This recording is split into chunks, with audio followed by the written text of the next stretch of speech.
are welcome to another episode of the SNC podcast. My name is Shade Anozie. On the show with me today, I have singer, songwriter, instrumentalist, and performer Sir Dauda. Sir Dauda considers himself as a vessel of art and music and intends to inspire knowledge and love through the arts.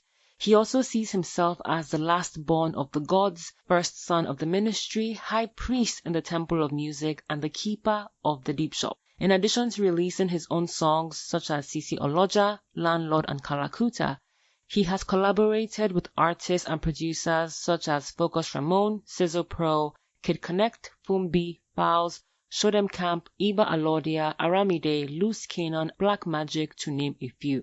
He is currently working on his upcoming EP called Elements, which will be out later in the year. I'm happy to have him on here. Welcome, Sir Dauda. Thank you so much for coming on. Thank you for having me. How are you doing? I'm doing great. I'm in good spirits. What has your day involved besides coming to chat with me? My day today has been quite chill. I kind of got up late and I've been about the house doing one or two things, and yesterday was pretty hectic, so I had to calm down from that. What was hectic? Did you have a lot of work to do? I had to be at a performance. Got back pretty late and it was pretty tired, so yeah.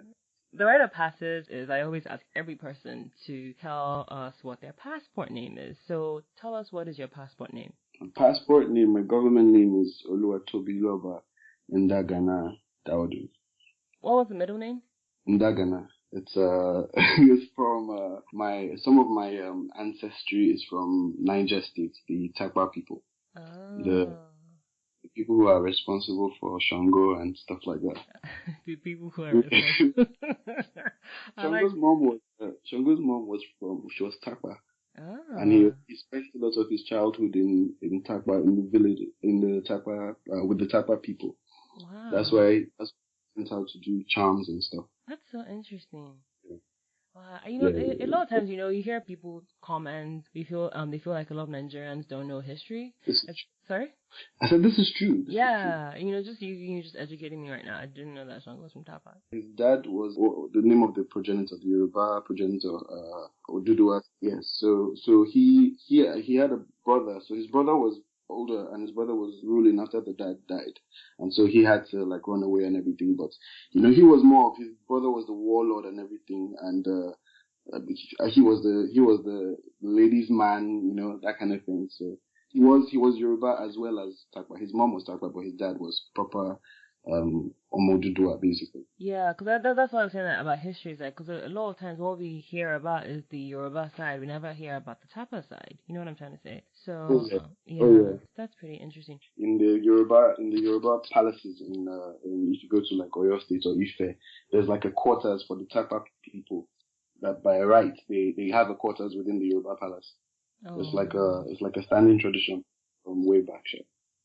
On my mom's side, it's just as complicated. Okay. On my dad's side, it's the ancestry that is quite. The more recent generations are very Yoruba settlers and everything. On her mom's side, she's the Brazilian settlers when they came to Lagos. So those guys who are in Lagos Island, who do the fancy carnival and all those kinds of things. So yeah, so my mom's Lagos from our village is Lagos, is Iga and all those places. But on my dad's side, on her mom's side, she's on her dad's side, she's Sierra Leonean. Wow, see, I like this. This is so cool. Thank you for sharing that with us. I did not know that. All right, so thank you for giving us that brief history on Shango and Tapa and Yoruba people. That's really awesome, considering I'm half Yoruba. Okay, so the name that you're studying, Anozie, which is your story yourself. Yes, my father is Yoruba and Igbo, and then my mom is Yoruba and Sierra Leonean, and she has some Congolese blood in her. So yeah, my parents couldn't decide. Did I give me Yoruba and Igbo name? Very nice. Yeah, so that's cool. Well, thank you so much for being here and, like I said, giving us that really awesome history. So now, kind of moving on to the school that you attended. What secondary school did you? And also, before you went to secondary school, did you spend all your life in Nigeria? My pre-university years, growing up, going to school and everything, but the odd holiday here and there. But as a child growing up and living in the Nigerian system, yes, I did. Up until university, up until I was about to go into university. But I went to King's College Secondary School, Laureate. Those of them who are listening. Before that, I went to like 2 primary schools and 2 secondary schools. So I went to St. Mary's Primary School and St. Saviour's Primary School. I went to St. Mary's for like primary 1, and St. Saviour's from primary 2 to primary 6. And I didn't jump at primary 5 like a lot of people did. But so I went to primary 6, from primary 2 to primary 6 in St. Saviour's. Then I went to ISL, which was inside Unilag. ISL is international school.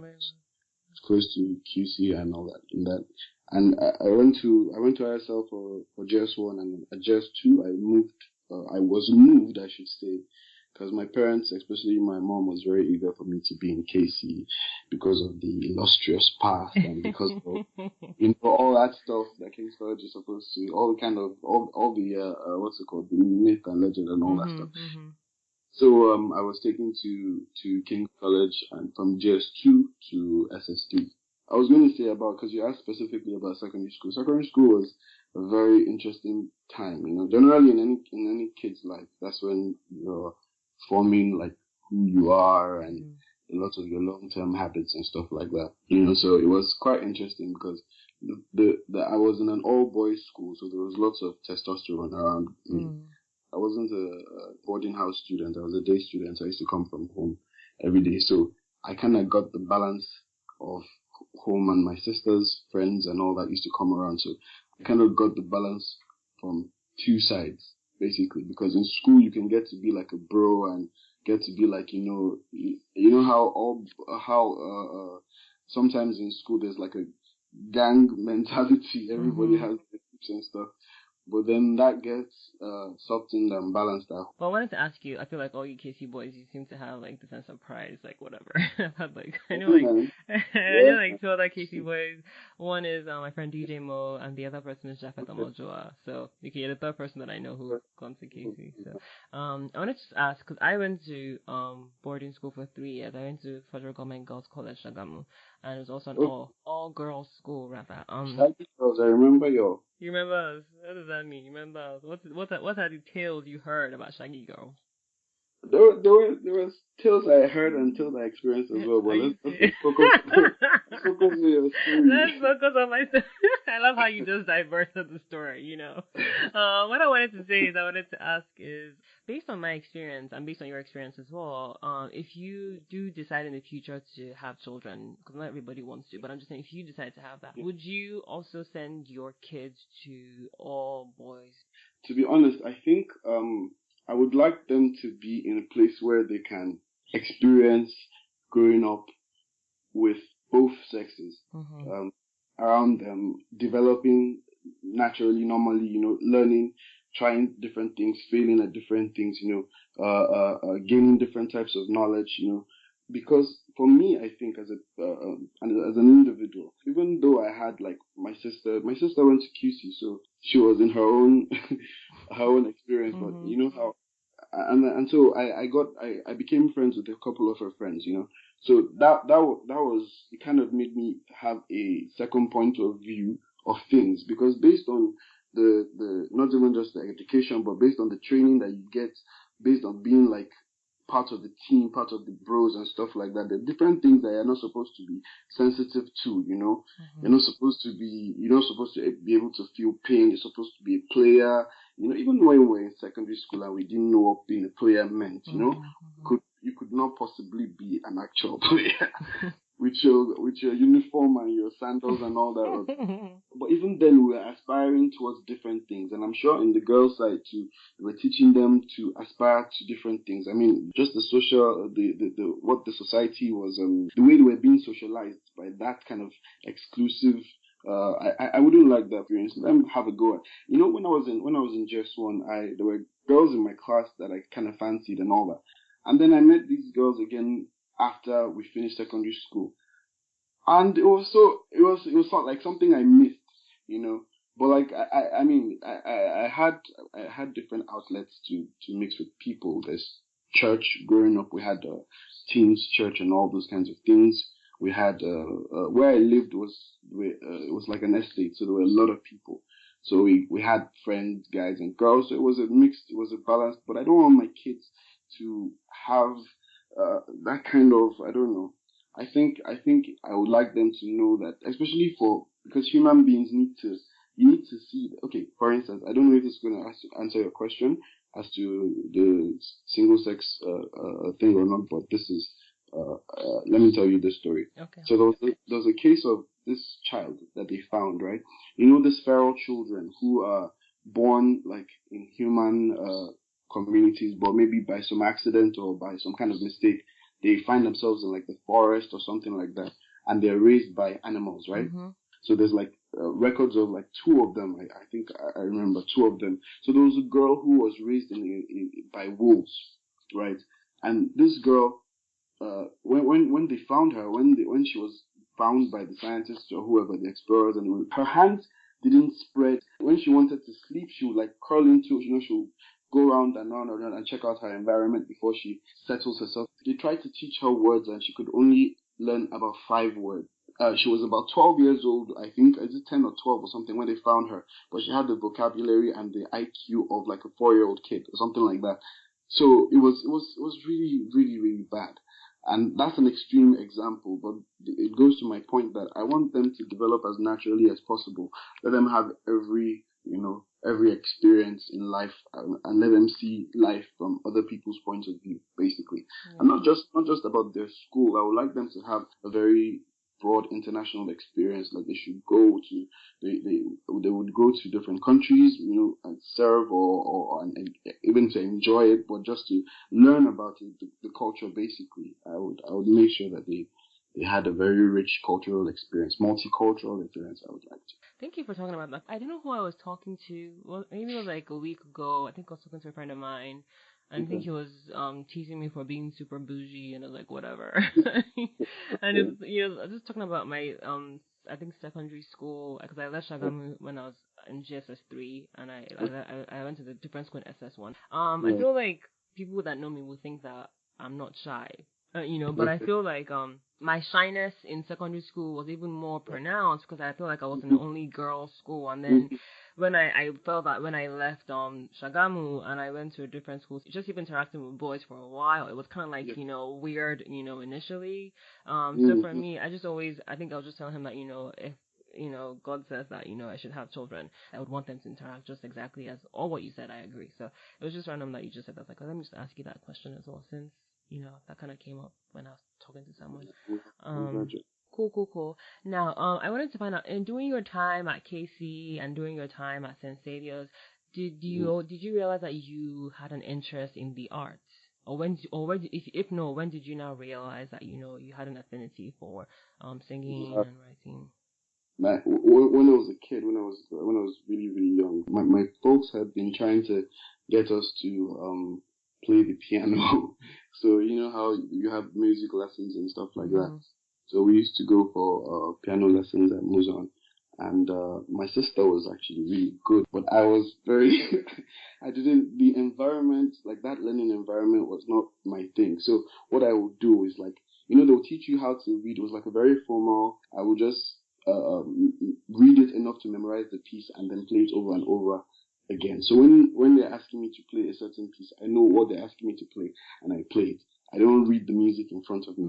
So during the exams, they'll give you a fresh piece of music that you've never seen, which is what you're supposed to be able to do, and you be able to interpret. And I was very bad at that. So I kind of, I kicked the whole instrument type thing. I didn't want to, because I felt like I wasn't good at it. As a child, the one thing that I noticed I was good at was drawing, actually. So I used to do that, and because like you said, I was a quiet kid basically, except I'm like really comfortable with, or I'm at home and stuff like that. At home I was quite an adventurous kid, and we'd have like a grandma used to ask us to say our times table, or to like perform, like she teach us like poems and Yoruba songs or something like that, and they will perform it for her, and if we do it well, she will give us what's the name of that sweet that time. Not There was a Biliki. Not Biliki. Baba, It's not Baba Juju's, no. no, not Baba. We used to like Baba Judy, but not that one. Most the other one. There was the robot chewing gum, the one that had questions inside it, the one that had that kind of thick. yes. Yeah. So Okay. either she gave us the chewing gum or she gave us like a 1 naira coin. We were kind of being encouraged to perform and stuff like that. It wasn't pronounced, it wasn't deliberate, basically. So some of your interests include Bob Marley, Nina Simone, Billie Holiday, Stevie Wonder, Fela, Mos Def, King Sunny Ade, Ebenezer Obey. You have so many influences. Big Daddy Kane. Sorry, go ahead. I feel personally like you should be inspired if you're the position or the job of an entertainer, right, or like a writer or an artist or an artistically inspired person is a person who generally can draw from their surroundings and interpret that artistically. So whether in a song or in graffiti or in a dance routine or something like that. So there's so many people that I listen to, and I was really blessed to have friends who knew very good music, so they recommend stuff, and some friend who's like a music prof or something, and so for some time I entered different eras. There was a time we were listening to blues and everything from the 50s, and that's when I fell in love with them, Nina Simone. And then after a while, I would have somebody recommend some like Iraqi music, and then you get into some Portuguese or some Spanish, music, flamenco and stuff like that. So I believe that you should have like a wide, library of music. But yes, as for the people I do respect and who have like proved themselves in their field, yes, those are some of the names, but there's a whole lot more. Yeah, exactly what you said. I was interviewing a music executive, Koch Okoye.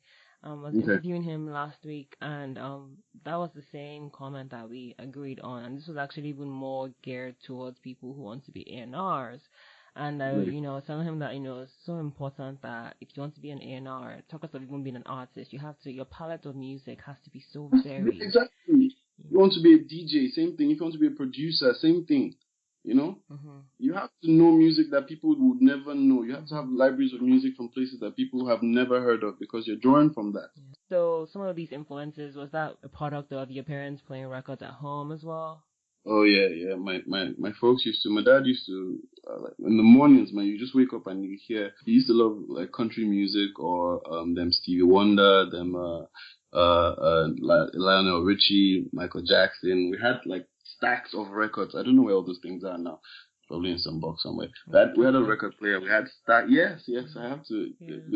There's stuff that I don't know, And he used to play all those things in the morning. We used to play some Jim Reeves. He used to love Jim Reeves until we found out that Jim Reeves was racist. My dad's taste in music, especially. My mom liked good music too, but my dad usually was the one that used to buy the records. Yeah. So now, just going to the genre of how you would identify your music, you classify it as jungle funk. Jungle funk, baby! So talk about what jungle funk is for people who are listening.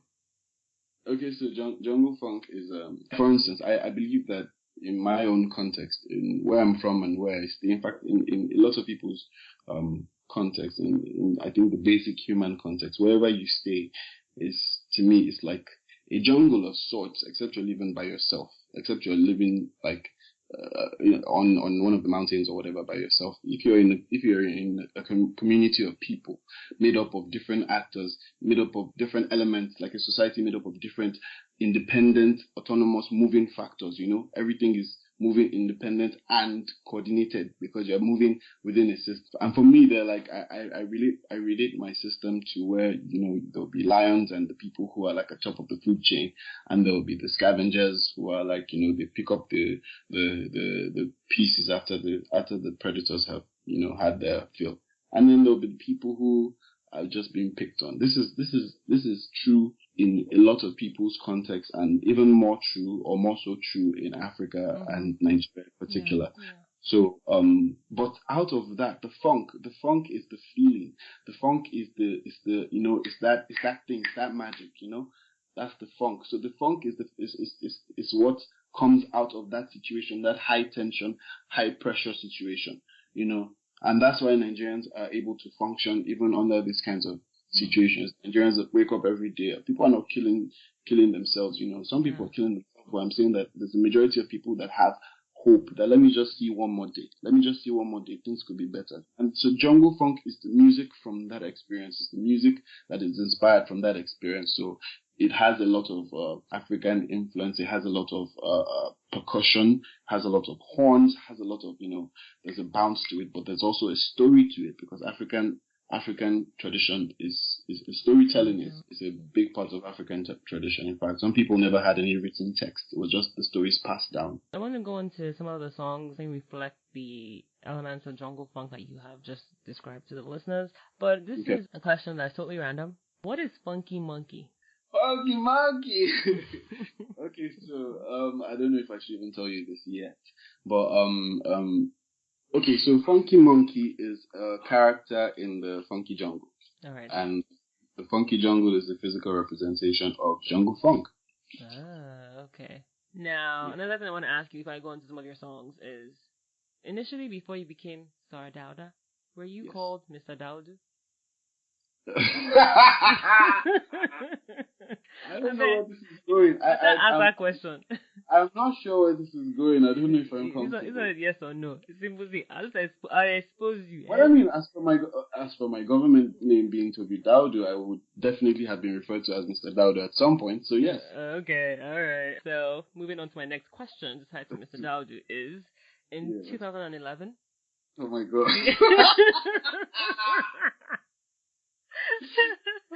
Did you release any song by the name of Good Time? Good Time. Okay, wow. Okay, yes, I did. Why you? The song wasn't even bad. Oh, right. Like seriously, yeah.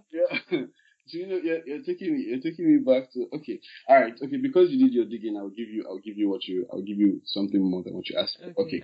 All right, so Good Time was as at that time I was Mr. Daudu SIR. Mm-hmm. That's what I used to go by. Formed a group called Swag City.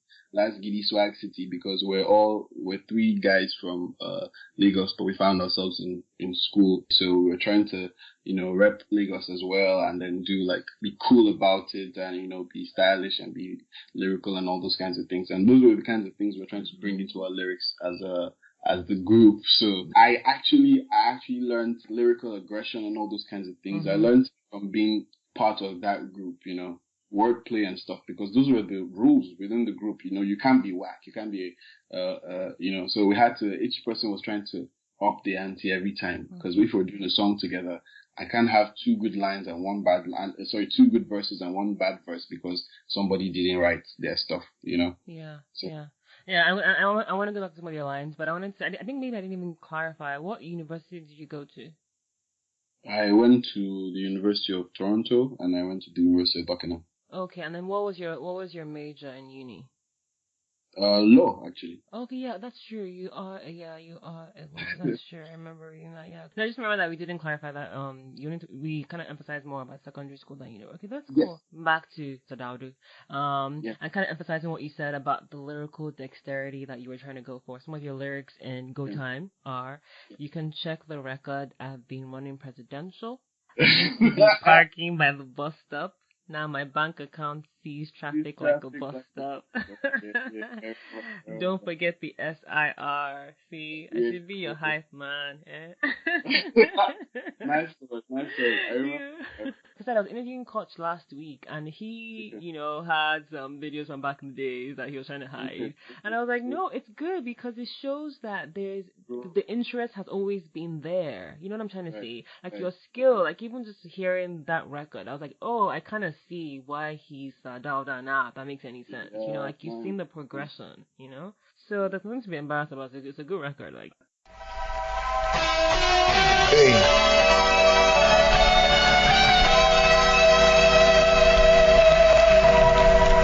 Shout out to Mr. Millie for this one.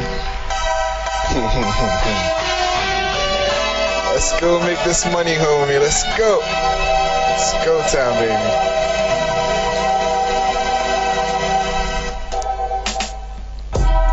Lights on, it's showtime.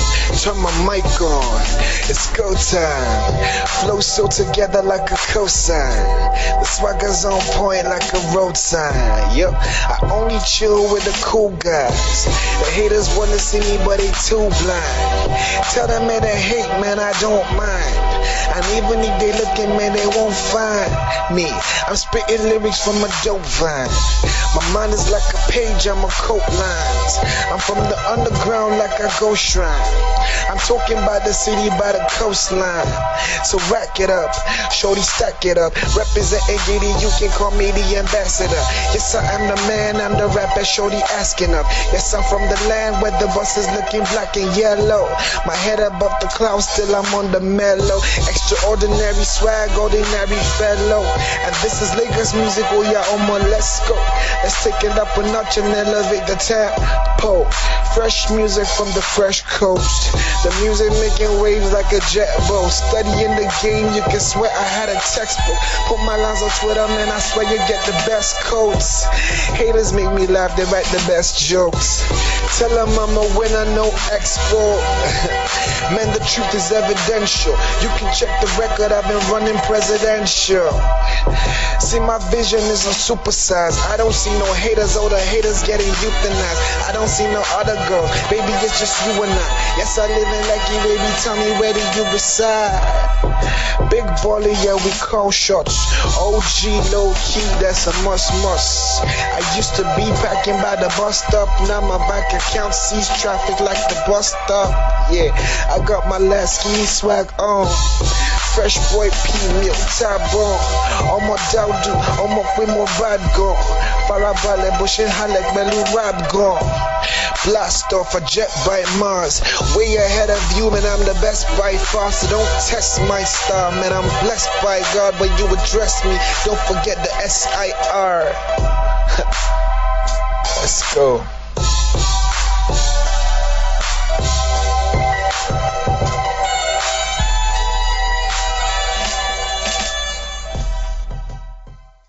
At that time, I was in school. I was running for SU president. So when I was making reference to that, and then we won actually. So I was trying to make reference to that. Okay. And those were for my guys who helped out and everything. Yeah. And who are the guys? Are you still friends till today? Oh yeah.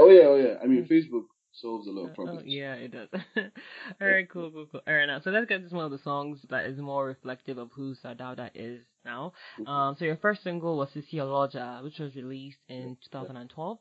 And you have Kalakuta, and you have Landlord. But let's start off with Sociologia, since that was your first single. So can you talk briefly about what inspired the song and how the song came together? The event of how the song how the words came were, I don't know, I think I was washing plates or something, and I like water. I like the feel of water.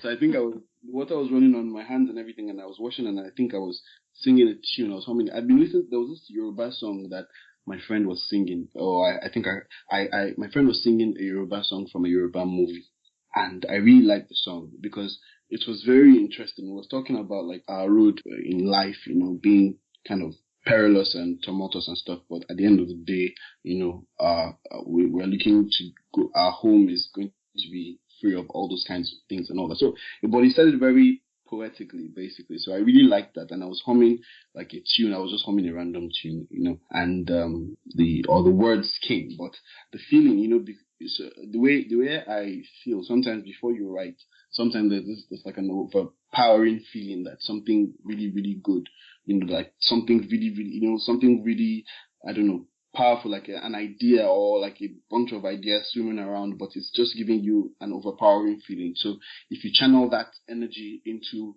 words, somehow you describe that feeling, but you would also do it with passion, because it's coming, it's like a reservoir, like a reservoir, and you just let open the water gates and stuff like that, and you can take that, maybe you open one of the gates and you take a pipe and you just channel all that water, So at that point there was I just come back home, and I'd witnessed a lot of stuff, even from the airport to the house, were different things that I had to get reacquainted with and all that. And I saw this guy. There was like we drove past a taxi park, right? And there was a bit of traffic, so we were able to see for a bit. And in the taxi park, there was a guy who was amongst the drivers who was sat, and there was a girl who was serving food. I'm sure she was selling food to them, but like she was selling to that guy first, and the guy's portion was really, really, really, really nice with meat and everything. Mm-hmm. And before she was serving to every other person, and so in my mind I was like, you see, this guy who is there in the taxi shed, with his palm slippers and his shirt and his pants and all that, in his own context, in his own setting, he's a chilling guy. Mm-hmm. He's a landlord guy. He's a chairman. He's probably the Taxi Drivers Association chairman. So all of them have to defer to him. And within that context, he has some authority. And that told me, like, in this context in Nigeria, in the way I was seeing things, I had to see things differently, because I was re-entering a system that a lot of things are not as they should be. But even within that, you can find just the nice enjoyment of food amongst your friends, I was in love at that time, I'm not sure. Or I think I just been in love or something like that. But I started to and I'm trying to explain why the song sounded like very Yoruba and with lots of Yoruba influences and all that, because that was where my mind was at that time. I had all these things happened, and then my friend was singing the song, and all these things were swimming together, and we channeled it into a song about a girl. And sociology is supposed to be the epitome of she's supposed to be how do I explain? She's everyone's dream girl, right? Because she can think of herself. She's very enterprising. She's very powerful. That was my inspiration behind this. Cool. Da di da da di da da da. Fine girl, you look good. More than like it. Let me whisper something in your right ear. Right now. Right here. Take you on a cruise, take you lights, take you far away from the nightmares. Baby, come and lean on me right there. Right there. See your lodger. Waje boga. See your lodger. Waje boga, sisi oloja. Waje boga, sisi oloja. Waje boga, oh sisi oloja. Look at your pretty face, sisi oloja. Follow me, go my place, sisi oloja. I want you to stay.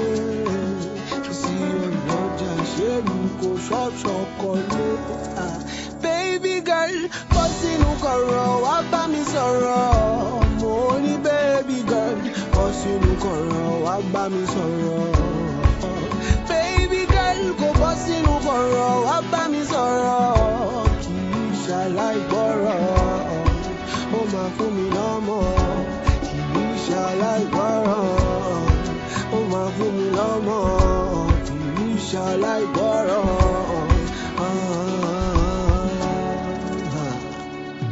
She's pretty as a picture, art piece. Baby's got swag, smart sheet. Let me write the tune to your heartbeat. I'm gonna make the sparks fly like a car deep. The street talk, I'm the bar seat. Baby's on my mind like my car keys. I'm trying to have a chat, but baby's so cocky. She can't see girl from the far east. So I'm facing the east like a laji. Oh, fair my phone, you baggy. She read my lonely daddy. Yeah, princess from the far east. So I'm chasing the east like a laji. Over my phone, you baggy. Yeah, my shit read my lonely daddy. Baby girl, bossing no koro, wa ba mi sọ̀rọ̀. Mo ní baby girl, bossing no koro, wa ba mi sọ̀rọ̀. Bossinu koro, wa ba mi sọ̀rọ̀. Kì í ṣàlàyé gbọ́rọ̀, ó máa fún mi lọ́mọ. Kì í ṣàlàyé gbọ́rọ̀.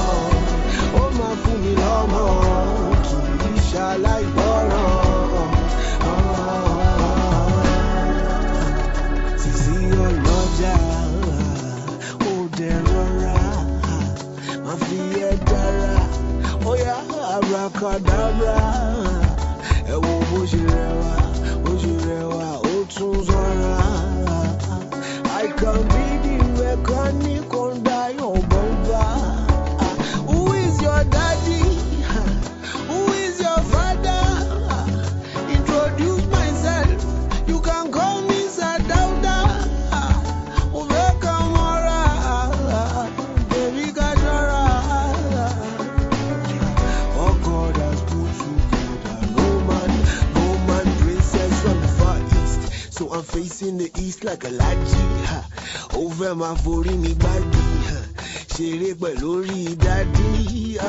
Fine girl from the far east. So I'm chasing the east like a laji. Over my me body. My Shere Belori daddy. Baby girl, what's in the corral? What by me sorrow? Only baby girl, what's in the corral? What by me sorrow? Baby girl, what's in the corral? What by me sorrow? Kisha like borrow. Oh my booty lama. Kisha like borrow. Oh my booty lama. Kisha like borrow. She hear word, I know she feel good. Sweet like a mentor. You the kind of lady that I care for. Baby girl, let's walk, let's talk. Check out Flenjo, you go have my firstborn. See your lodger. Da da da da da. Thank you for taking us through the process of how Sociologia was made. Now I want to go to my favorite song from you so far is Kalakuta. You think goes, have you seen that video yet? The guy, Which one? man's not hot. Pop, pop, pop, pop. Dude, that thing is like blowing up. Like, God, I have 9 sounds, 9 different sounds. Only pistol sounds like a shotgun, sounds like a machine gun. So you're a criminal, sir. It's just funny, man.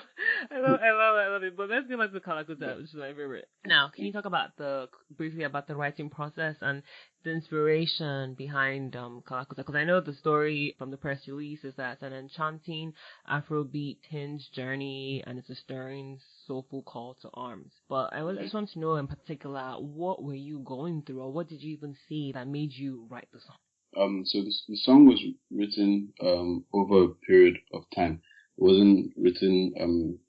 Different parts of it were written at different times. Mm-hmm. So there was my verse there because the song was my brother and I. My brother who's Cruz. Cruz Cruz of the ministry. That's your brother? Admiral Cruz. Yes, that's my blood brother. That's my little bro. No, yeah. Why about Effie? Effie Cruz, yes. His family too. Yeah. Wow. Okay, continue. This is pretty dope. Pretty dope. So Bala's verse comes first. Cruz's verse comes first, right? He has the same kid, different thoughts, and all this kind. In reality, when we're writing it, that verse came last. Basically, he wrote that verse after. I had written my verse as it was supposed to be a piece of poetry, basically. And so I had performed it as poetry before to a couple of friends since the time it was written in university. In university, after I wrote the verse in one night and then I woke up. No, I wrote it till like 4 a.m. and then I woke my friend up and called her and said, I've written something that you need to hear and all that. I was very dramatic and I can be very dramatic. But so I was excited about it at that time, but I really didn't do anything about it because it was just there. I needed to put some more meat around it, basically. And so coming home, and my brother too was home from school and everything, and we played that out, and he was playing the guitar as well, and we had these jam sessions we used to do. And so we started, and the chorus came from nowhere. The chorus came, and then my verse came, and then his verse came. Because my verse was already written, and then his verse came. It was really magical how it came together, and because we were all feeling the same thing at that time. We're all feeling like there's this unseen hand. In fact, sometimes in Nigeria, it's a seen hand. You know who the hand or the hands are. So there's this kind of pressure that's been applied, and it's almost like when would it burst? Like if you can only squeeze a balloon so hard until it will burst at some point, So, and that was like trying to say that we're not doing our future any good, if we continue to deprive whole demographics of people of education, first of all, the right to life, the right to to be. It's crazy. So good roads, the list is endless. Yeah. That was like a response to that. Yeah, I see. Okay, and then I wanted to ask: was the concept of the song, was it melody driven, or was it more about the lyrics? Like, were you just, because like you said, you had a friend who was humming for Sociologia, but for Kalakuta, is it that the lyrics came before the melody? I think the lyrics came before the melody. Yes, you're right. Okay. The lyrics came before the melody because we were Sometimes when I write, the lyrics and the melody can come at the same time. Like, so the first thing that came was and I still walk down the same roads that I used to. Then I was like, okay, all right, cool. So next line, as I'm saying that, the story is building from there. So a guy that walks down the same road he used to probably talks to the same people he used to, But then how am I then? What is how do I define myself? Why am I different? I'm different because I have opened my mind to that's generally how it was. So the melody kind of the lyrics came and the melody kind of just helped it sit down basically. So it wasn't they weren't too distant. They kind of came together.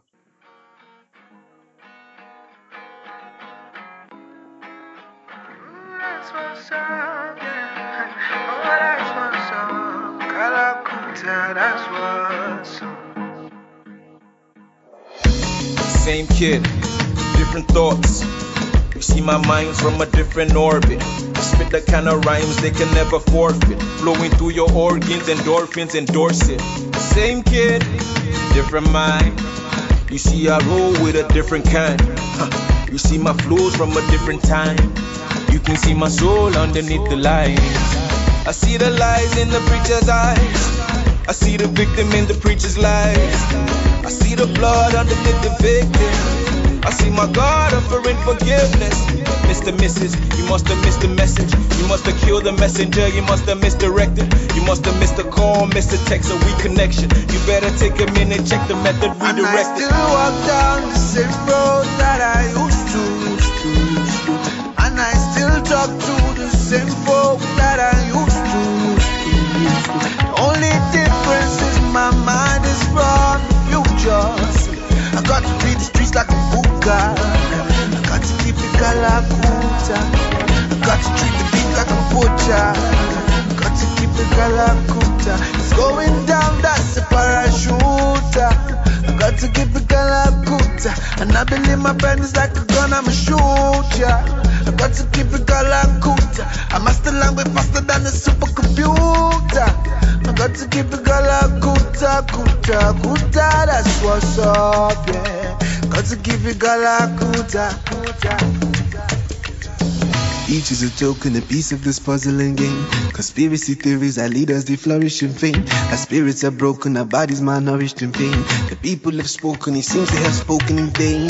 Why? Cause they distract your mind with entertainment. They feed you with their lies and you put up no opposition. But those who seek will find, and those who find will never lose it. And those who see the signs will see it's time for revolution. The pipe played the music, kept the records moving. And they forgot about the fight, forgot the revolution. They buying all the merchandise, the lights is better pushing. Who made the people stupid? Who gave them television? The songs around them choosing. Daughters of Deepshop.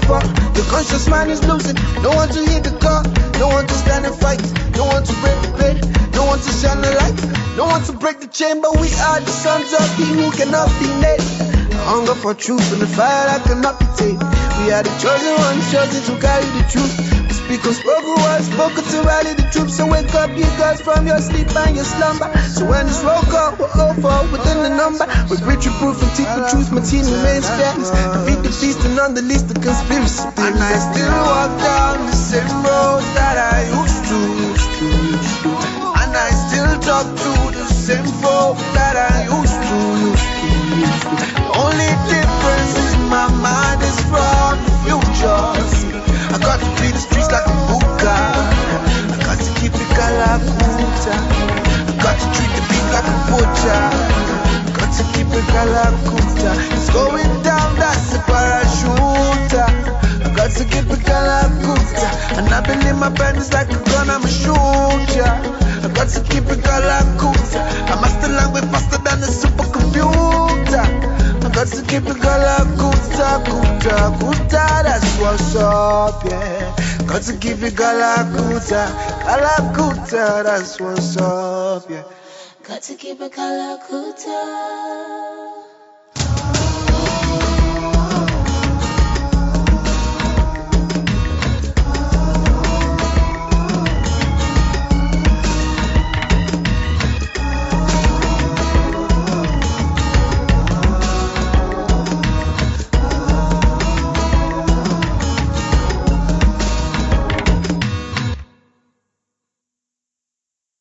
I love that song. Before we move on from Kalakuta, I interviewed Focus Ramon, and I told him that what even makes Kalakuta that more special, it's already a special song, is where he has that drop towards the end. And he was like, even you didn't even know about the drop. Yeah. No, see, Focus, yeah. He's a. I don't think he's given as much props as he deserves. I think he's a very understated genius. He's he's amazing. He's blow. The blowing connection. I don't even like, but there's certain things that you know for sure, like as sure as the sky is blue. You know, we make jokes about it that he's always joking that he can't sing, he will soon quit music. And he will do that. We joke a lot about stuff like that, but I try to understand how his brain processes stuff.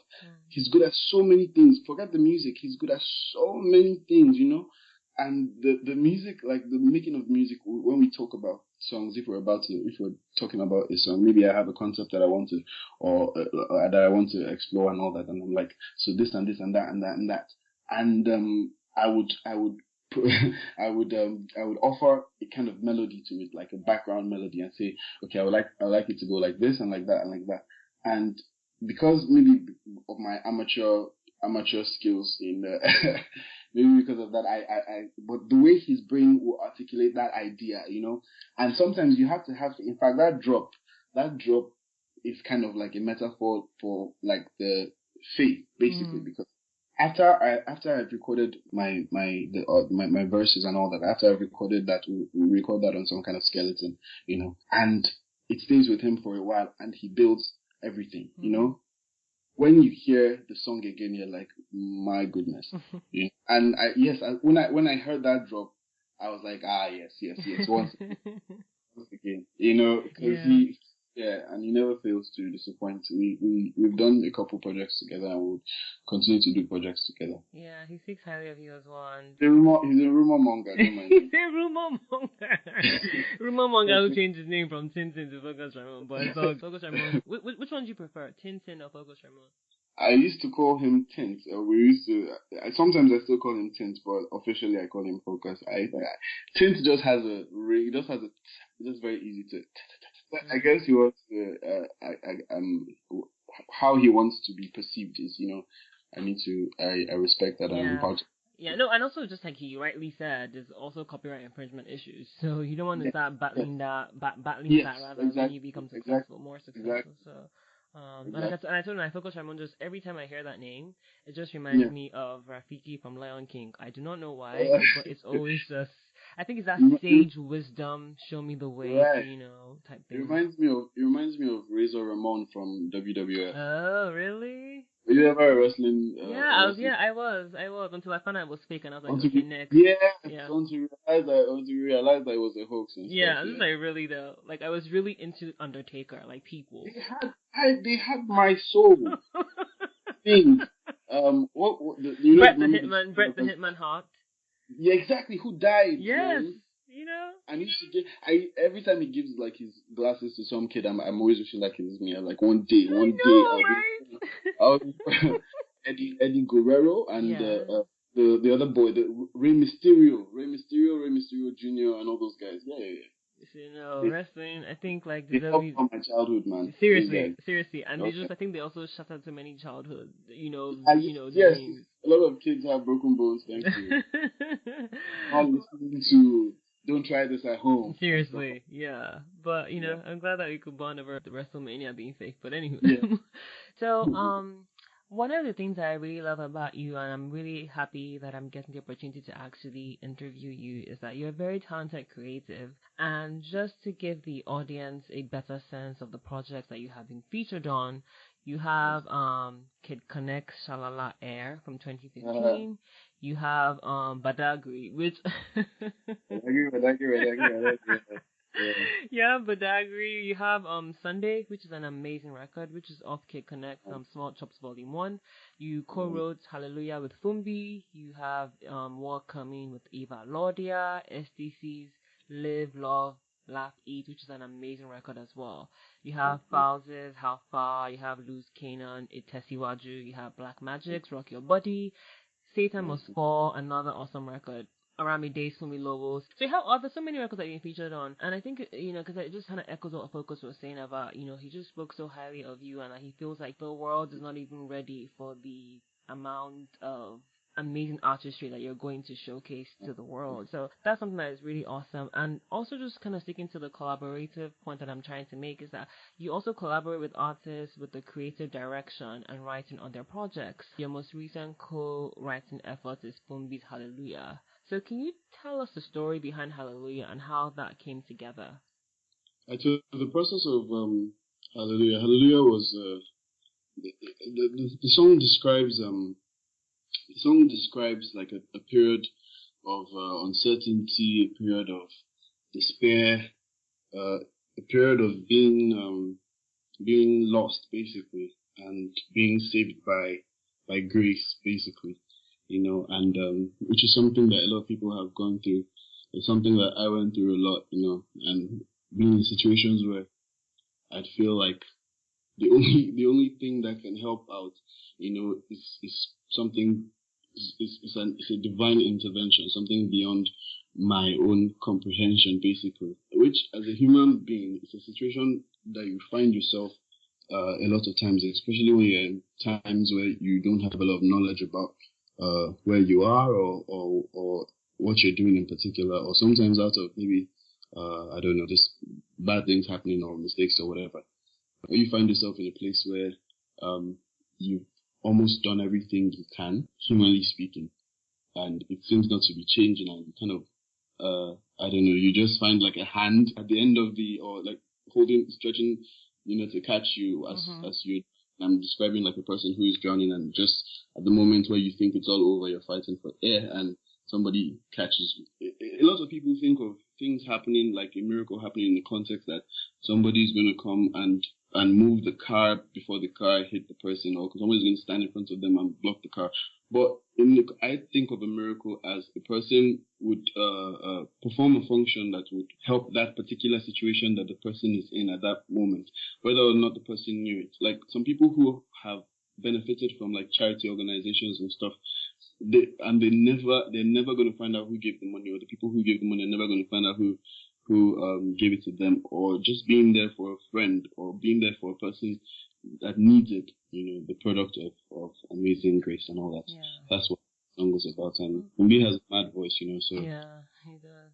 It's funny. Like I think I posted something on Instagram like a while back before I even heard about the collective, because I've been a fan of Fumbi from back in the day, and for a while, maybe he was just like trying to like get himself back together and restructure and all these different things. So like it was so nice to hear him on the collective, and he's part of some SCC people, and then also hearing Hallelujah. He's an amazing singer. He is. And the thing is that like the industry is just opening up, so there'll be so many opportunities for him to show us. I'm sure he's up to the challenge. Definitely, he definitely seems like it. He is. Quickly talk about your relationship with Kid Connect. This, I don't know if they've told you this. Your voice is very, and this is not me gassing you up, because I know how to throw shit as well. But you have this way whereby you sing, and it's very soulful. Like, do you get that from people when they tell you that? Because you probably heard people say Fantasia and what's her name, Jennifer Hudson, that they have soul when they make you believe that they're singing a song. You know what I'm saying? That is how like whenever I hear you sing, even on your own project and other people's projects, like there's something about the way you deliver, and it just makes me say, oh my gosh, like I feel the song, and that's a good thing, So Thank you. Appreciate it. No, you're welcome. I think art, music, all that is something that's deeply felt. It's something that is literally comes from the soul. And I think as you can open up that channel. There's a window. Everybody has a door or a window from our soul to this outside world. Society kind of teaches you to clamp down on certain things, and tells you certain things are inappropriate or certain things cannot be done. And especially for people who are lucky enough to be in the artistic or entertainment field in life, where your work is to kind of express the innermost parts of life, or to express feelings that a lot of people would have but maybe might not be able to say, or express things that a lot of us think about. So I think if your goal and your purpose is to connect with people, or let people into that window, or through that window, I think the more you open that window, the wider it is open, the wider they get to see, and I think that's what accounts for it being from the soul. Kid Connect is a very is a very talented producer, a very funny individual to hang out with. I was introduced to him by a friend of mine who went to school together, and when I got back to Lagos, he was like, "You have to meet this person. You have to meet this person." And he gives me Connect's number, and I go to meet Connect, and we just start vibing immediately. And he turns out to be a great guy. He plays some stuff for me, and one of those things was the Satan Must Fall, and I was like, "Yeah, I like this. Let's do something." And that was how that was. So Connect has been a good friend when it comes to music and even other things, even hanging out. He's been a nice individual. Cool. Very yeah, he's really funny. Yeah, Connect is just a character. One question I have before I go into your upcoming project that you're going to be releasing, which is called The Elements, I want to just ask, have you been approached to be signed by any record label in Nigeria? Or have you even considered that? Well, okay, let's answer considered first. Okay.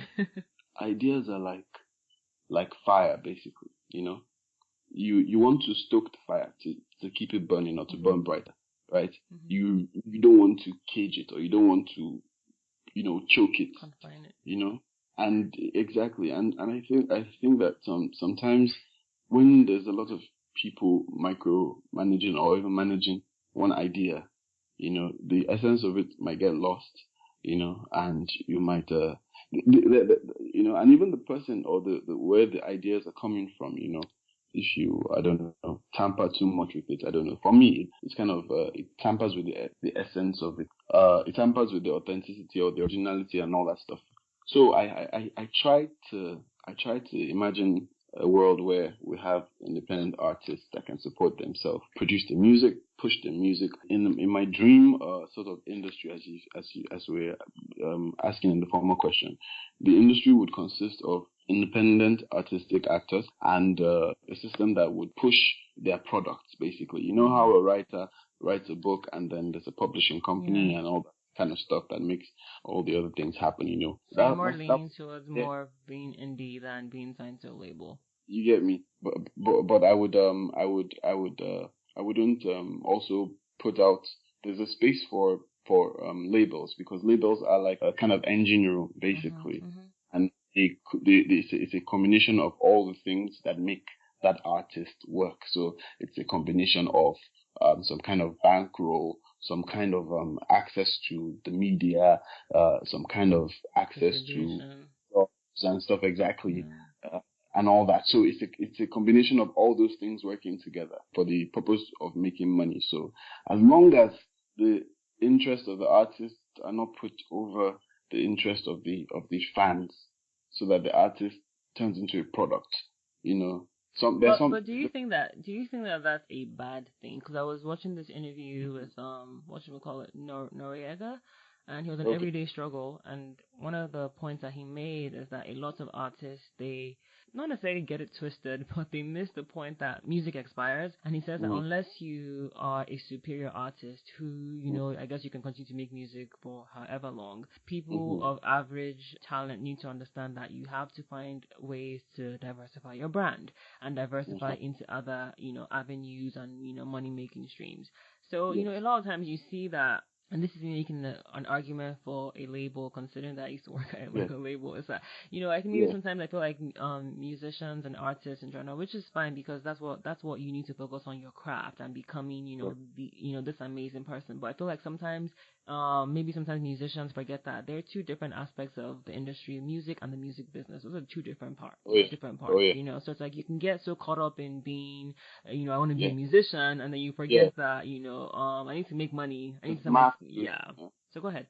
Yes. I mean, this point you raised is a very important point. Like the part that actually makes the talent, the part that actually takes care of the talent, the part that actually that keeps the talent being talented, basically. I get, and that is a very important aspect, So I think it's sometimes the responsibility, not sometimes, all the time, because the artist producing the art has to find a place where you are receiving as much interest in we're going to make money off of the songs and off of all those things. We're going to make as much money as we can make. It's not a bad thing, but also like I as long as the artists themselves are not compromised. There's I think there are times when you would as the artist that is inside that kind of community, because nobody ever expects to be that person. Sometimes you can see it in black and white that these people, that this is where the goal is, or this is what the goal is, But also other times, some people might even have, they might say good fun stuff to make you feel comfortable, and then when you're in, you find out they don't really care, But also, like, I mean, I don't believe in artists that don't earn their salt, artists that are just artists because that happen to be that's just the job that I there's no reason for you being an artist, or there's no real drive, So a lot of times when you're an artist, that you're lazy, you don't want to work, you don't want to practice, you don't want to rehearse, you don't want to write, you don't want to do whatever it is that your art requires, and you are used to being pampered. And those guys too I have no kidney for them. Kind of going to your songwriting. You are a really talented songwriter as well. Now, have you considered signing with a publisher? I was away for a while to finish school and all that stuff. And in that time, I was able to give this a very good think, So I have a team of people who we've been trying to access every single aspect of this that we can exploit. Yeah, we can exploit in a good way. We can exploit it and make something of it. So yes, publishing and all that stuff has been discussed and all that. So yes, we are. Honestly, I could go on, and I'll just eventually not talk about your EP. But just quickly, one more point about songwriting. You sent out this tweet about like you're open for songwriting. I want to clarify. Why did you have the disclaimer that? Well, you know what I'm going to, Abby? Yes, I do. Talk about it.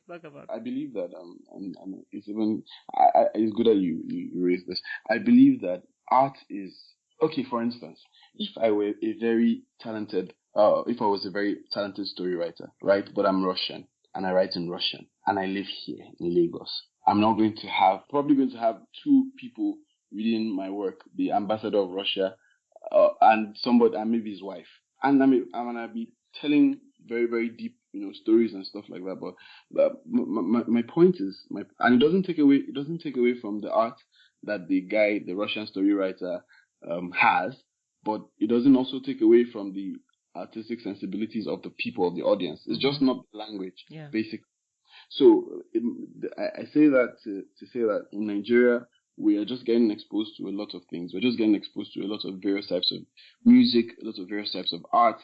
There are some people that would never have thought that they would love a lot of the series that we've gotten accustomed to and gotten used to and are household names now, and so I feel like we're just getting exposed to a lot of things. And I know that in Nigeria, if, as we said, if it's given time to grow, if the industry is given time to grow, a lot of these things will be more concrete, you know. As long as whatever an artist is trying to say, sometimes an artist might be saying one thing and feel like they are not being heard, or people are hearing different things. And sometimes there's a crowd, like there's a popular sound, there's a popular, whatever is popular at that moment, you know, that is what a majority of the people get to listen to, and that's why it's called popular, you know, because so whatever it is at that time, what that popular thing is kind of derived from a source. It's derived from something, and that's why it's a matter of trend. So something else becomes popular, and after a minute something else becomes popular, and something else becomes popular. So I have respect for artists that are artists at the core and can just change into, just like an actor that just changes his costume, you know. Like, I'm an artist at the core. The ideas that we express will be different from time to time. One writer cannot write the same story every time, you know. The ideas that I would express will be different, but at the core, this is who I am, basically. A few people see music and art and stuff as like a getaway card, you know. Don't be just to sing, you know. I they sing, I miss every sing, I they dance, you know. I feel that, you know, there's a hard work to it, you know. So some people will say, come, I want a song, write a song about, just write about, I want to use a name called Belinda or whatever, and then the whole song comes from Belinda, and that's why the song will not be that deep, because I'll just be Belinda na you, Belinda na you, you know, sound like and I know with that voice. As an artist, we're allowed to say whatever it is that you want to say. We have something called poetic license. You're allowed to say anything. That's your job, you know. But I would like to work with a person who, there's an artistic aura that you feel from a person, you know. I wouldn't like a person like a copy and paste kind of individual, you know. A lot of the time in Nigeria, we don't concentrate on the skill, you know, itself. It's the end product. And so a lot of they'll see a guy who they think is their guy, or who they think, you know, and they automatically think they can do it.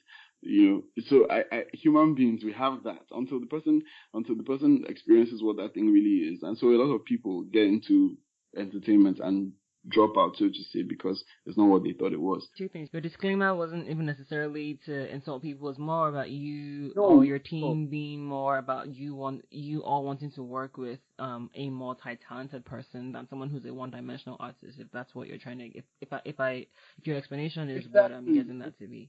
No, yes, you have it exactly, like a person who is here for the long haul, basically. So someone who can still make Judy, and someone who's still making great songs at the same time. So there's nothing wrong with you making Judy, but that's not all you do. Fela said Judy so much. Fela even was one that did that Judy. Judy. Fela had that. Fela could talk about anything, you know.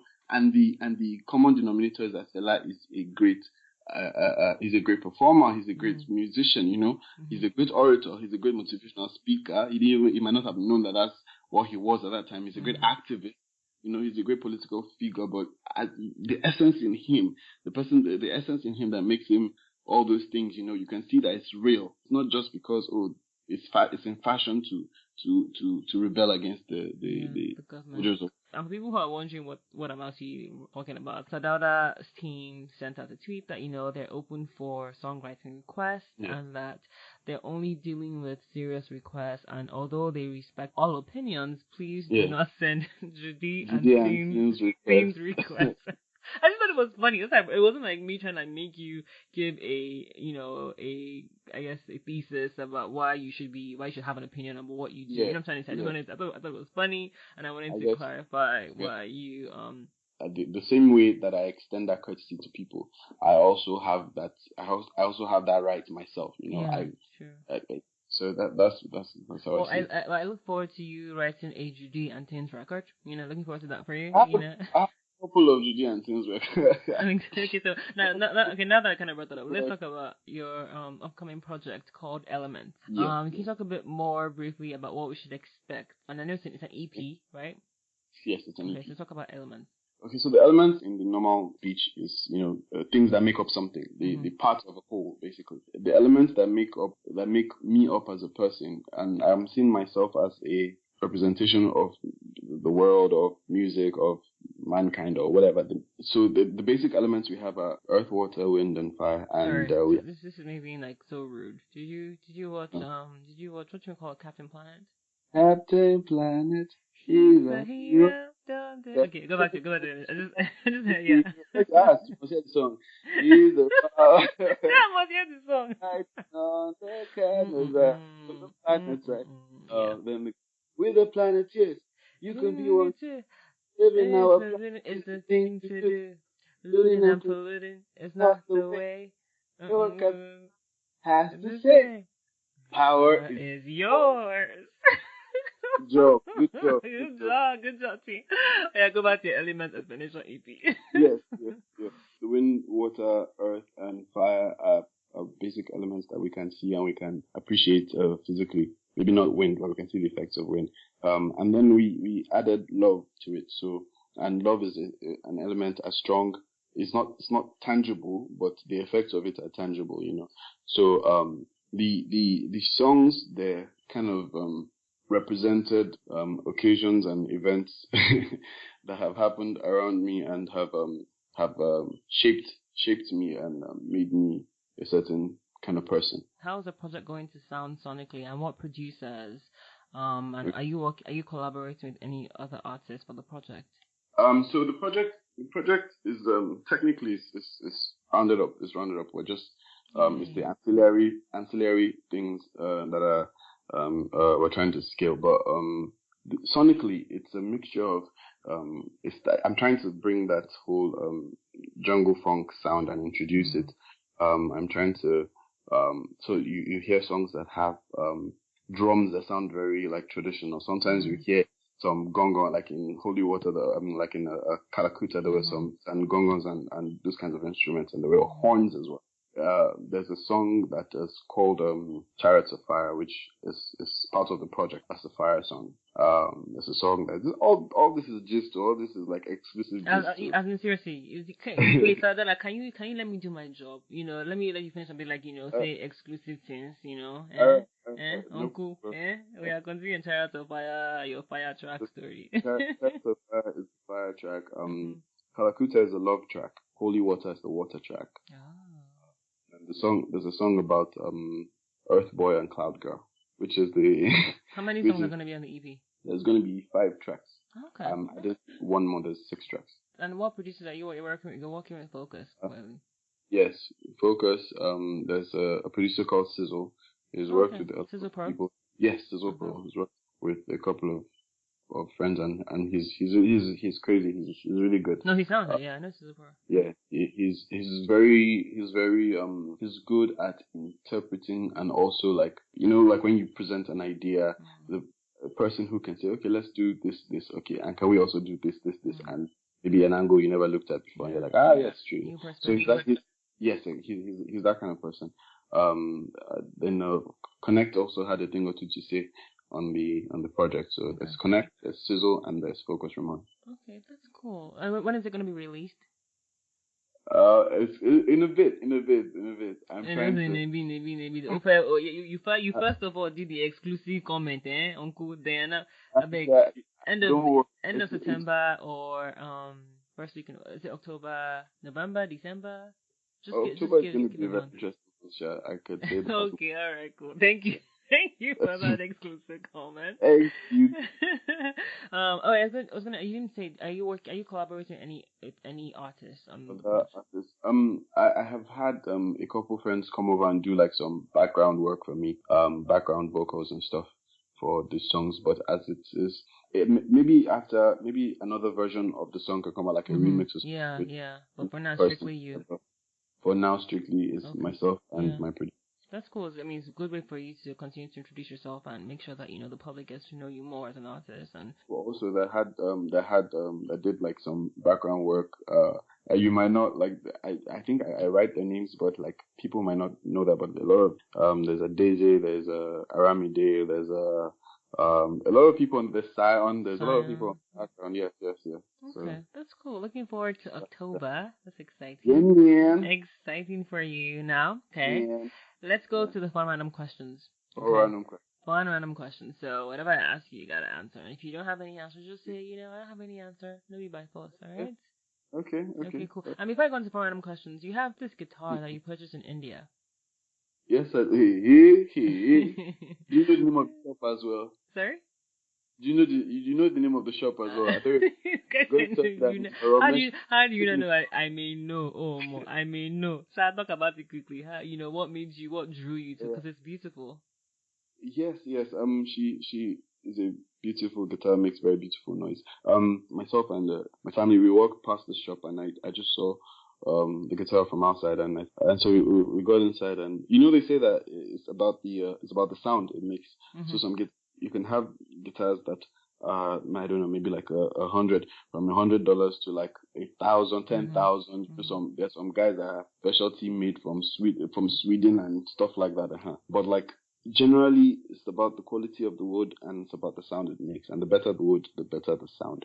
So this one just stuck out. She just sounded so warm. And the family that I stayed with, they had like some children's books lying around. And this was in Bangalore in India.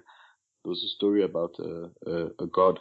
There's a story about a goddess. You know how in the English or not in the Greco-Roman theories you have or in the Greek theories you have Helen of Troy, right? Mm-hmm. In this context, in the Indian context, that version of that was a lady called Mohiri.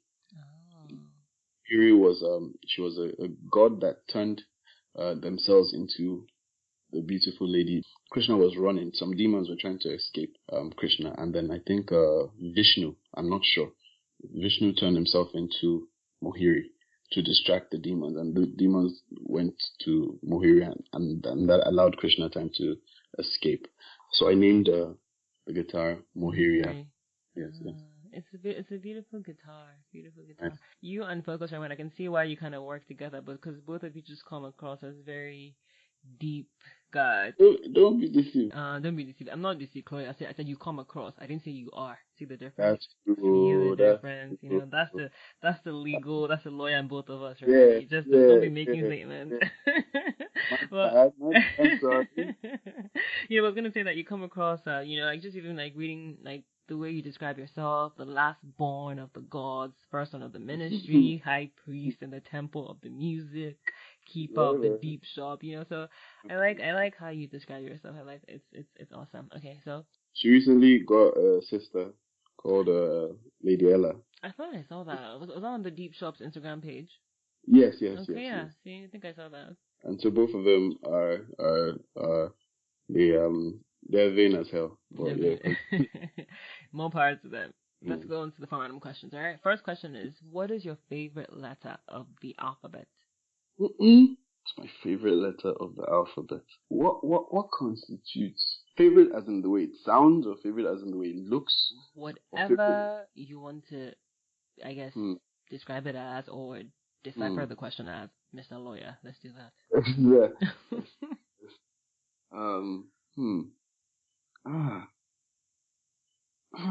This is too. I know, right? It was such a random question that I saw. I was like, I want to ask that question because it's so. I think just maybe.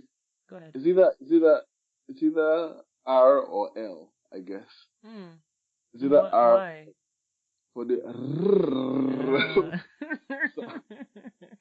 What about the L? La la la la la la.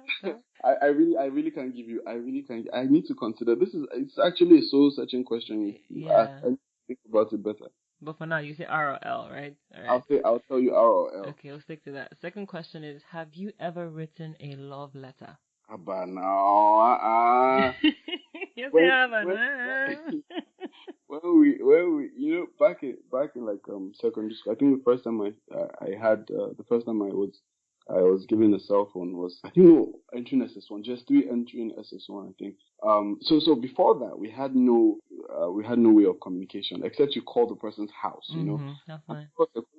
My dad taps our phone, so I'm sure your dad taps your phone too. So I don't want to tell you something over the phone. So very handy to have like some love letter skills at and so and for the babes, it became something of like swag because you like as a girl you showing your friends that you can see I got a letter from James, I got a letter from John, that kind of thing. So yeah, and also for the guys too, because maybe you tell your friends that I like that girl, I want to tell her, and then you write your letter, and then you now give it to And them. they'll take it to her. Exactly. You have that one guy. You have your wingman now. There's one guy that knows her friend. I'll give it to her. I'll give it to her. But we knew that give it to her is not only it's her and 10 other girls that are reading that letter. Yes, definitely. When we're younger, definitely. So you've written a plenty. All right, cool. Now, third question is: do you keep a diary or journal? It's like a cheap question because you're an artist, so clearly. No, I don't think the answer is that straight. I have a couple of books that I write my thoughts and some events in, but it's not in a chronological order. So you say you keep a journal in some regard, but it's not really structured. Way. Yeah. Fourth question is your favorite Sunny Ade record. Oh my God! My favorite Sunny Ade song would be "Ẹ ṣú biribiri kẹ́bù mi o, iwájú lọ́lọ́kọ̀ ìwà wá lọ, ẹ̀yìn kọ́ lọ́lọ́kọ̀ ìwà wá lọ, láti mọ̀, I really love that song. Yeah, it's a great song. My mom is a huge, oh my gosh, if she could have married Sunny Ade, I'm sure she probably would have. Like, like you said, how you said you wake up every day and then your father was playing. My mother every weekend. Oh my gosh. Because that time music was so sincere. You weren't in the music industry by chance. You were there because the becoming a musician that time was really difficult. You have to be someone's boy, you have to play someone's instruments, and then after a while, maybe they will allow you to play one of the instruments, and after a while, you get good at it. They're now paying you to play. It was a very long process. Sunny Ade himself, before he became Sunny Ade, he was someone's guy. He used to carry the lantern on his head whilst his oga is rehearsing. I can't remember the name of his principal at that. I can't remember, but he was that. That was how you would just watch what the person was playing and soak all that stuff in. There was a method at the time. There were principles. It's like how how like they say in the movies, like all those mafia bosses and all those. And then you now have some of these young thugs that are just running around shooting people up with no honor and all that. You know the way they feel about those kinds. There's a process there. The person was to be whacked. They will send a message. They will send flowers to the person's wife. They will do. I don't know.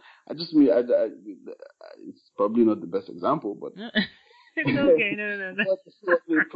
You went to mafia. I mean, I don't know if you've seen the article about Narcos. It said that Pablo Escobar's brother has said that I guess the director or the producer of Narcos has to pay I think $1 billion or something because they didn't get the lip right. I didn't know that story, but I really like the very stories that human beings were very dramatic, and just put us in a random context and you see how it would engage. Those guys are they're selling something that the need was so overwhelming.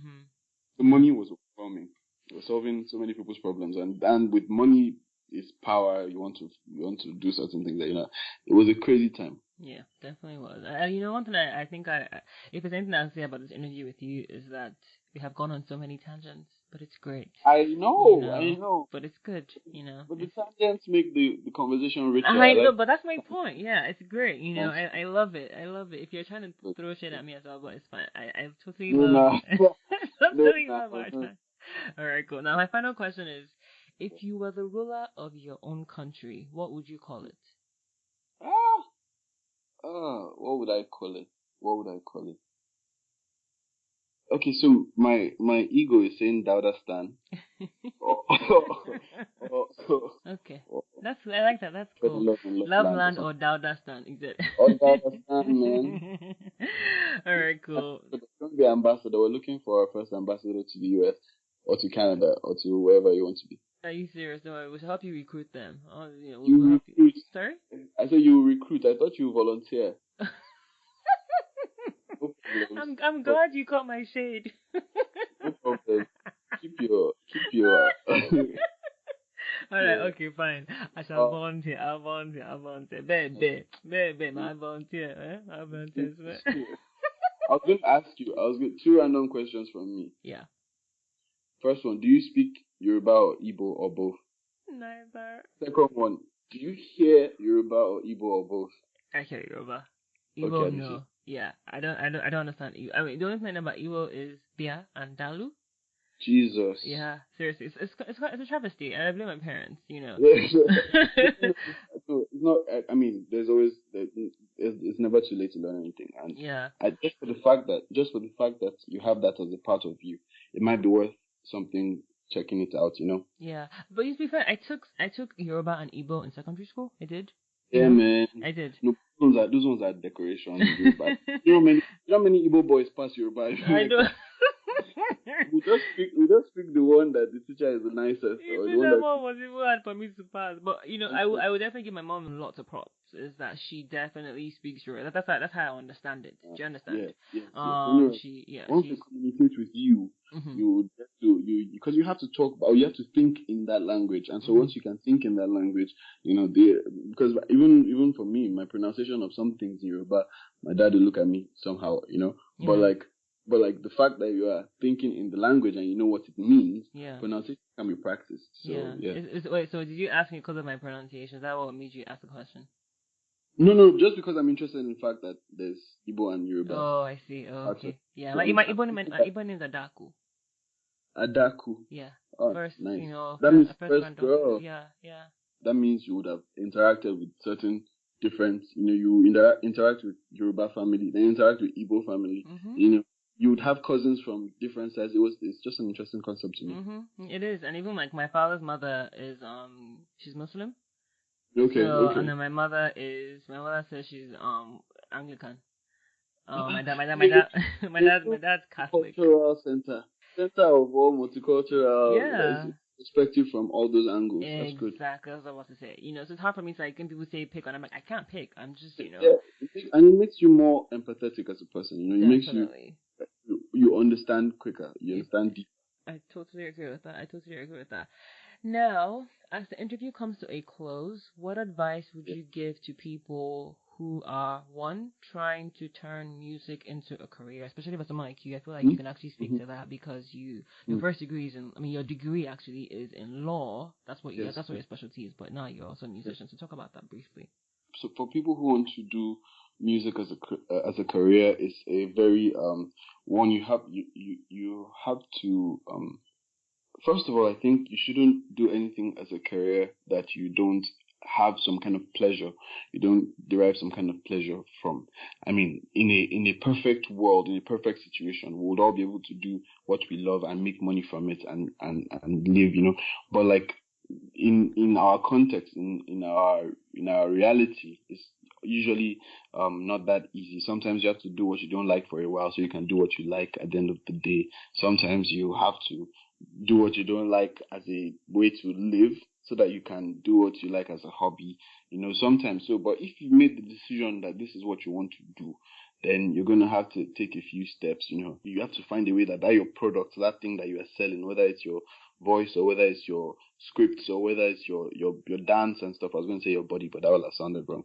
Whether it's your moves and stuff like that you're selling, you have to find a way that you're continuously improving, because in this world, quality on perfection. Maybe I don't know whether it's perfection. Sometimes there's luck and sometimes there's just money. But like, you want to be the best product you can be, because there are a lot of people who are products themselves, and you want to give people a reason to remember you or give people a reason to value you and stuff. So you have to make sure you have good value first of all. You know what your art is, and you are proficient at your art, or at least you're working at it. Then two, you have to be ready for a lot of ups and downs, in the sense that it's something that it's not like selling a fixed a dry good. There might be people who might not appreciate your art in particular. There might be people who do not understand your own expression, but it only means two things. It either means that you're in the wrong place, or you haven't reached the level that you should reach. So if people are not hearing you, you're not understanding. If you can move, if you can change location to where a lot of people have had to do that. The Beatles had to do that. A lot of people have to be moved by had to change location before their value. Even Jesus Christ said, "You won't value you in your own compound," because they know everything about you and all that. But like, as long as you've decided that you want to do it, just get ready that will come. You have to develop a very, very, very tough exoskeleton. People say a lot of things to discourage you. People that love you, that's the painful part.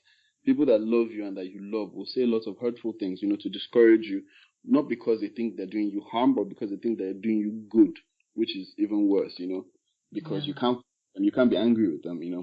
So, for example, someone like me saying I don't want to leave the Dauda stand, it can be quite traumatic. Wow. You're going to hear from my office. You're going to hear from my office tomorrow. I know. 9 a.m. Jesus. Oh yeah, okay, and then the other. So you have to have a very. Oh my god! I think I woke up on the shade side of my bed this morning. I don't know what it is, but. Or the sun isn't out. Maybe it's just shade all through. Chicago's quite hot today. It's quite hot. It's quite hot. Yeah, it's quite hot. My next question is the advice you have for anyone who wants to become a better songwriter. 2 things I could say off the top. You have to listen to a lot of stories. 1, and 2, you have to listen to yourself, because as a songwriter, as a musician or whatever, as a songwriter, you are an observer. It's like a journalist. You just you observe the society and you interpret it. So you have to, in hearing a lot of stories, I also mean witnessing a lot. You have to have a curious mind. You have to feed the machine a lot. You can't give what you don't have, basically. So you have to feed the machine. You have to observe a lot. You have to take in a lot of stuff. Sometimes people who write movies and people who write sitcoms or series and all those kinds of things, sometimes they lock themselves up in a hotel room with, the gangs of them lock themselves up with food and all that and just write. And they write for weeks until they come to something that is, they've worked out every angle of it, and the hero does this and the tragedy happens like this and all that until it's a solid story. The same thing for writing a song or writing music. You have to look at it from so many different angles. You have to think about who it is talking to, think about what is being said, think about if you're saying things to provoke thought, or think about if you're saying things to explain maybe something that happened, or so all those kinds of things come into it, and the more you listen to stories, the more your brain works to sort out all those kinds of things. The more your brain is exercised in that field. So a lot of times when you are writing your own stuff, you can draw from those experiences, or you can even draw from that emotion. Sometimes it doesn't even have to be the friend's experience. It's just how the person felt at that point in time, But you have to be very observant. You have to be able to observe. You have to take in a lot for you to be able to give in a lot as well. And then in taking in a lot, you can see how people say things and maybe the correct pronunciations of things, or how to say it, or the meanings of things. Sometimes some things hit you, from the others. You can learn from the other sources, but by taking in a lot, you have a huge library to draw from. Back to our earlier example of the DJs and you have to have a lot to draw from. Yeah. Cool. No, so for people who want to connect with you, they can find you on Twitter, Instagram, Facebook, SoundCloud, and your name is just Dauda. Yes. Everywhere. Yes. So that's SIRDAUDA. Yes. And you can catch me recording or rehearsing at the Deepshop, which is the studio, and there's the Instagram handle for that as well, and the Facebook handle. Yeah, so that's THEDEEPSHOP. Cool. So that's Dauda and the Deepshop, which actually has pretty awesome curating posts as well. So that's fantastic. So looking forward to your album, your EP rather. Somehow that's not coming out, but it's coming out in October, clearly. So looking forward to that. And I just want to say thank you so much for being here, Dauda. I appreciate it. It's been a pleasure. I was going to say that you're very interesting to talk to. You're doing a great job. Loved it. I've enjoyed it. And I would say Also, good luck to you in the future with everything you do. I think you're going to do very well with this. This is you're good at it. And thank you to the people listening, to the people supporting, downloading the music, listening, encouraging, coming to the shows and stuff. Thank you for going to Dauda on Instagram, going to Dauda Live on YouTube and all that stuff. I appreciate it.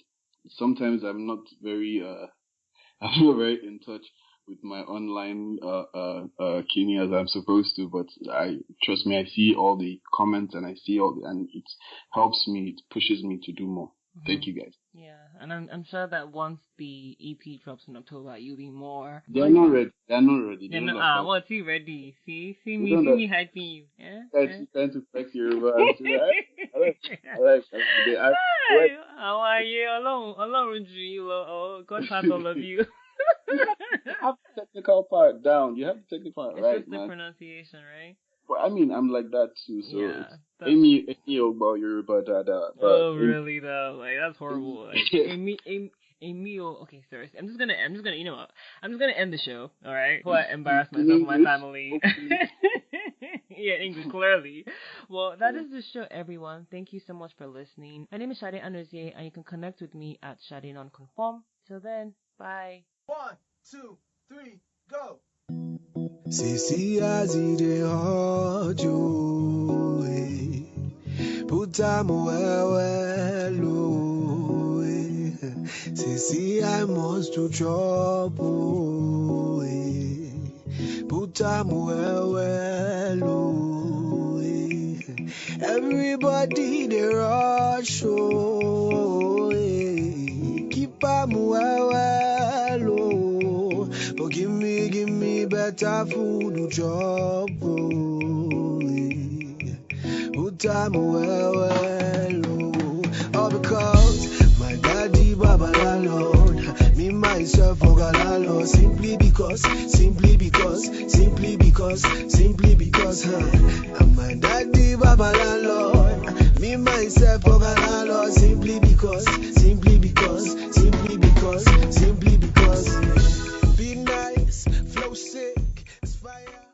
The SNC podcast is produced by Shade Anozie and Tomiwa Fawumi. To ensure you don't miss subsequent episodes, you can follow the show on its various social media handles at TheSNCPodcast. So that's TheSNCPodcast. And that name is universal across Twitter, Instagram, SoundCloud, Facebook, iTunes, and Mixcloud. Alternatively, you can follow me on Twitter at Shade Nonconform. Till next week, cheers.